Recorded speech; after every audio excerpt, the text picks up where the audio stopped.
जय हिंद साथियों। मैं आकाश शेखावत आप सभी का स्वागत करता हूं आपके अपने YouTube channel maths by Akash sir पर। साथियों, यहां पर हम जानते हैं कि हमने अभी जो कि ग्रुप डी के लिए टेस्ट सीरीज चलाई थी, ठीक है। और उसी की सीरीज को आगे बढ़ाते हुए हम आसानी से इन क्वेश्चनों को सॉल्व करने की कोशिश करेंगे, ठीक है। ये ऑफिशियल पेपर है आप सभी के लिए, आपकी स्क्रीन पर आप देख पा रहे हैं। पिछली क्लास में हमने 20 क्वेश्चन तक कर रखे थे। ये आपका 20वां क्वेश्चन है। यहाँ तक हमने सीरीज कर रखी थी। आपको वो सीरीज देखनी है, वो वीडियो देखनी है तो डिस्क्रिप्शन बॉक्स में उसका लिंक मिल जाएगा, उसका जरूर लगाइए। आपके आने वाली प्रतियोगिता परीक्षाओं में बहुत उपयोगी रहेगा। ग्रुप डी के लिए तो काफ़ी इंपॉर्टेंट है ही, साथ में CBT 2 के लिए भी इंपॉर्टेंट रहेगा, आने वाली CSSL के लिए इंपॉर्टेंट रहेगा। यहाँ पर हम कुछ जानते हैं, क्या जानेंगे यहाँ पर हम कुछ कॉन्सेप्ट जानेंगे। कॉन्सेप्ट ऐसे जानेंगे कि आपको देखते ही मजा आ जाएगा, ठीक है। तो देखिए, 5 दोस्तों के बीच में क्वेश्चन नंबर 21 है। 5 दोस्तों के बीच में एक केक बांटा जाता है। 4 को केक क्रमशः इतना मिलता है, तो केक का 5वां हिस्सा 5वें दोस्त को कितना मिलेगा। मैंने मान लिया इन सबका एलसीएम कितना आएगा, मैंने मान लिया 24 इसका एलसीएम आएगा। मैंने बात कही क्लियर। पहले दोस्त को 1/8वां हिस्सा यानी कि 3 मिलता है। दूसरे को कितना मिलेगा, 6 चौक 24 यानी कि 4 मिलता है, ठीक है। और 12 दूनी 24, 5 दूनी 10, इसको मिलेगा 10 मिलेगा। और इसको कितना मिलेगा, 12 दूनी 24, यानी कि मैं कह सकता हूँ टोटल कितना हो गया मेरा, टोटल मेरा 19 हो गया। बात क्लियर। अगर मैंने मान लिया कि 24 हिस्सा टोटल था, 19 मैंने बांट दिया, तो कितना बचा मेरा, 5 केक का हिस्सा बचा। कितने कितने में बचा, 24 में बचा, ठीक है। तो क्या मैं ले सकता हूँ कि 5वें बंदे को कितना मिला होगा, 5/24वां भाग मिला होगा। क्या आप समझ पा रहे हैं, आप क्वेश्चन समझ गए, ठीक है। चलिए अब बात करते हैं नेक्स्ट क्वेश्चन की। नेक्स्ट क्वेश्चन आपकी स्क्रीन पर, ये आपको काफी इंपॉर्टेंट क्वेश्चन बन जाता है, ठीक है। देखिए क्या होगा कि दो सह अभाज्य संख्याओं का लासा कितना होगा, दो अभेद सह अभाज्य संख्याओं का लासा कितना होगा। जैसे फॉर एग्जाम्पल पहले हम समझेंगे सह अभाज्य संख्या क्या होती हैं। देखिए, अगर मैं एलसीएम की बात करूं तो क्या होगा, और एचसीएफ की बात करूं तो क्या होगा, क्योंकि क्वेश्चन कुछ भी पूछ सकता है। देखिए, सह अभाज्य संख्याएं वो होती हैं जो सह यानी कि जैसे एक है 3, ये भी अभाज्य संख्या है, और एक 5, यानी कि आने वाली दो संख्याएं वो सह अभाज्य संख्या कहलाएंगी। जैसे एक मान लिया 17, दूसरी मान लिया 19, तो ये सह अभाज्य संख्या हो गई। जैसे फॉर एग्जाम्पल एक 2 हो गई, एक 3 हो गई, ये भी अभाज्य संख्या हो गई, पर कैसी, सह अभाज्य संख्या।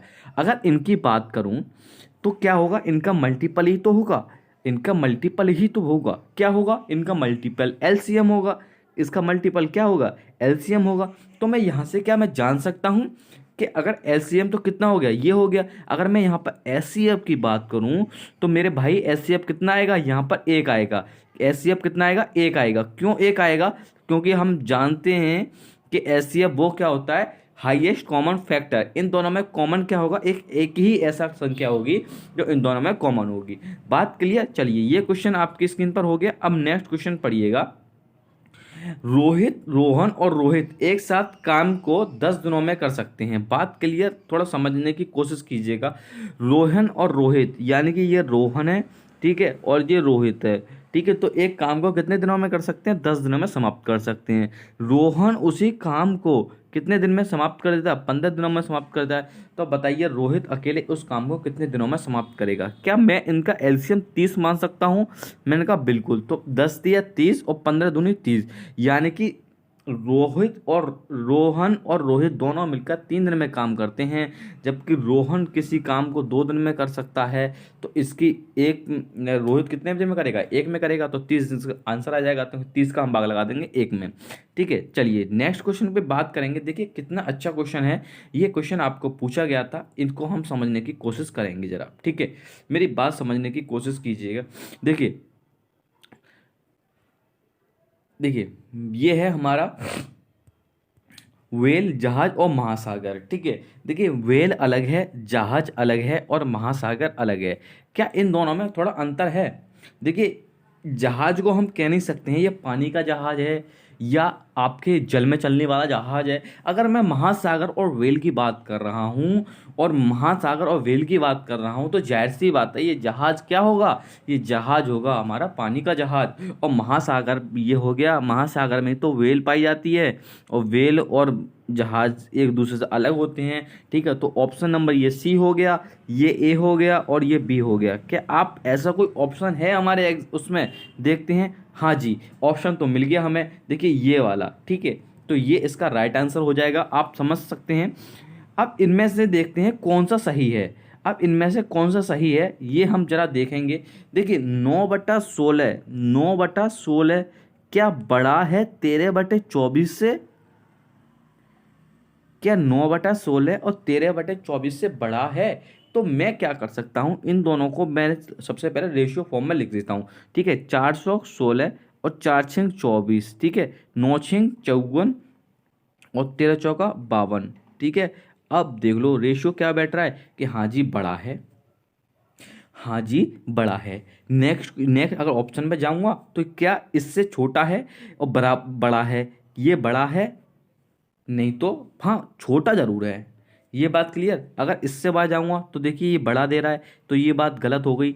ये क्या बराबर है? बिल्कुल गलत है। तो ऑप्शन नंबर मेरा ए ही बचता है। ठीक है, कभी भी ऐसा आए तो सबसे पहले क्या कर दिया करो, रेशियो निकाल दिया करो, 9/16 और 13/24। ठीक है, अब यहाँ से मैंने काटा 4×4 = 16। ठीक है, 4×6 = 24। अब इन दोनों का मल्टीप्लाई कर दिया, 9×6 = 54 और 13×4 = 52। ठीक है, अब यहाँ से आप आसानी से निकाल सकते हैं कौन सा बड़ा है कौन सा छोटा है। ये बात क्लियर, ये कॉन्सेप्ट आपको रटने पड़ेंगे। ठीक है, देखिए ये क्वेश्चन है बाहरी आवर्त में, आधुनिक आवर्त सारणी में बाहरी समूह में तत्वों का बाहरी कोष पूर्ण होता है। तो ये जो पीरियोडिक टेबल होती है हमारी, ठीक है, पीरियोडिक टेबल जो होती है हमारी, ठीक है, ये हम बात करेंगे इस तरह से। ठीक है,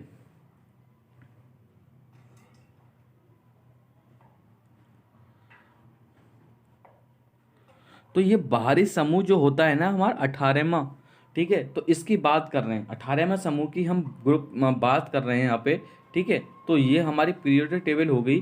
तो 18वें समूह की बात करेंगे तो ये क्या होगा कि तत्वों का बाहरी कोष पूर्ण होता है। ठीक है, इसमें अक्रिय गैसें जिसे बोलते हैं यहाँ पर। ठीक है, अब देखिए कौन सा पराध्वनि उत्पन्न कर सकता है, कौन सा इसमें से पराध्वनि उत्पन्न कर सकता है। ये क्वेश्चन है आपका 28वां क्वेश्चन है। यहाँ पर क्या क्वेश्चन में दे रखा था, निम्न में से कौन सा जानवर पराध्वनि उत्पन्न कर सकता है। ठीक है, तो ये होता है पोर्पोसोएसिस। ठीक है, क्या होता है? पोर्पोइसेस। ठीक है, यहाँ पर ये आसानी से आप ऑप्शन में एलिमिनेट कर सकते थे, हाथी नहीं होगा, शार्क नहीं होगा, पतंगा तो होता ही नहीं है। ठीक है, तो ये बात क्लियर।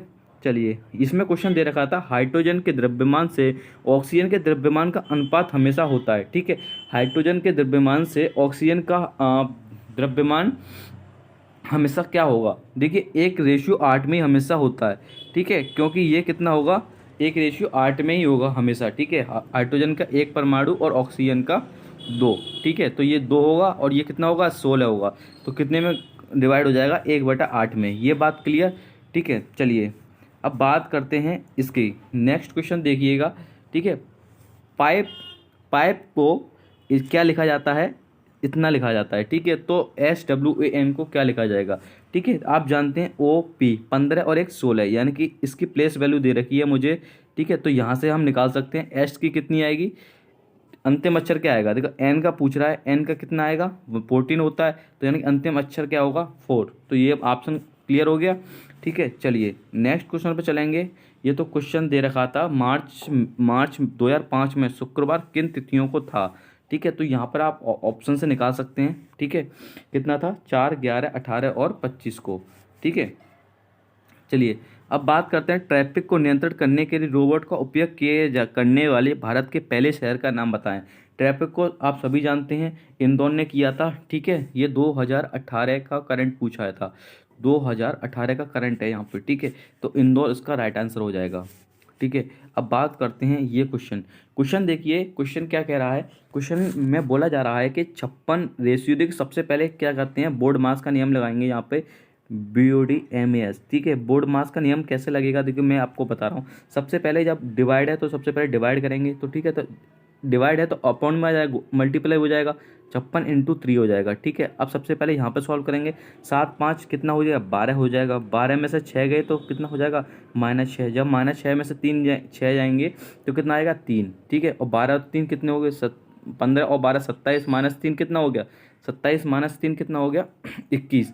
तो 56 डिवाइड 1/3 × 21, 21 से काट देंगे कितनी बार जाएगा, 7 बार आएगा। और 7 से 56 काट देंगे, 8 बार आएगा। 8 से 56 काट देंगे, 24 आएगा, ठीक है। आ जाएगा 7, यानी कि 8 सत्ते 7 अट्ठे 56, चलिए 8 सत्ते 56, ठीक है। ये बात क्लियर हो गई। चलिए नेक्स्ट क्वेश्चन पे चलते हैं। नेक्स्ट क्वेश्चन देखिएगा। क्वेश्चन कह रहा है कि 1,60,000 की एक धनराशि पर 2 वर्ष के लिए 10% वार्षिक दर पर चक्रवृद्धि ब्याज कितना होगा यदि ब्याज की गणना अर्धवार्षिक तौर पर हो। मेरी बात समझिएगा, अर्धवार्षिक की बात कर रहा हूँ तो मल्टीप्लाई 2 होता है, ठीक है, क्योंकि हाफ ईयरली की बात कर रहा है। जब हाफ ईयरली की बात करूँगा तो समय में मल्टीप्लाई हो जाएगा, कितना आ जाएगा, 4 साल हो जाएगा। और रेट हमेशा कितनी हो जाती है, आधी हो जाती है। रेट कितनी हो जाएगी, आधी हो जाएगी, ठीक है। तो 4 साल के लिए रेट कितनी होगी, 5% होगी। यानी कि 5% को कैसे लिख सकता हूँ, 1/20। यानी कि मैं कह सकता हूँ कि हर साल मेरी कितना हो रहा है, 20 से कितना हो रहा है, 21 हो रहा है। बात क्लियर। इसका 4 टाइम होगा, इसका भी कितना, 4 टाइम होगा। मेरी बात समझने की कोशिश कीजिएगा। जब 20 को 4 टाइम करूँगा तो कितना आएगा, 1,60,000। तो 21 का 4 टाइम कितना आएगा।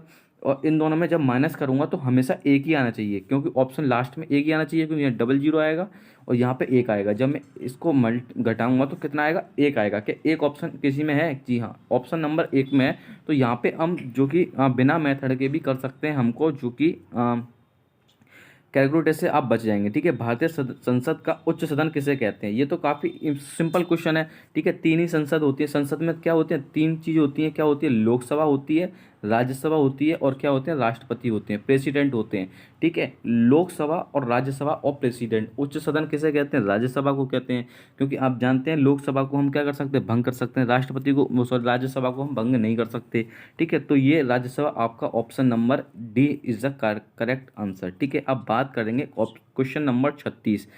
क्वेश्चन नंबर 36 है, the force of gravity action on an object is also known is wait.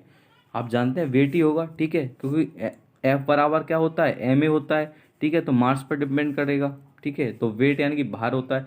बात क्लियर। अब सिनेमा के क्षेत्र में देखिए ये क्वेश्चन दे रखा था, ये क्वेश्चन 2018 का है। इसको ना करें तो बेटर है, क्योंकि इस टाइम तो 2018 की करंट पूछी नहीं जाएगी, ठीक है। अब बात करते हैं इस क्वेश्चन की।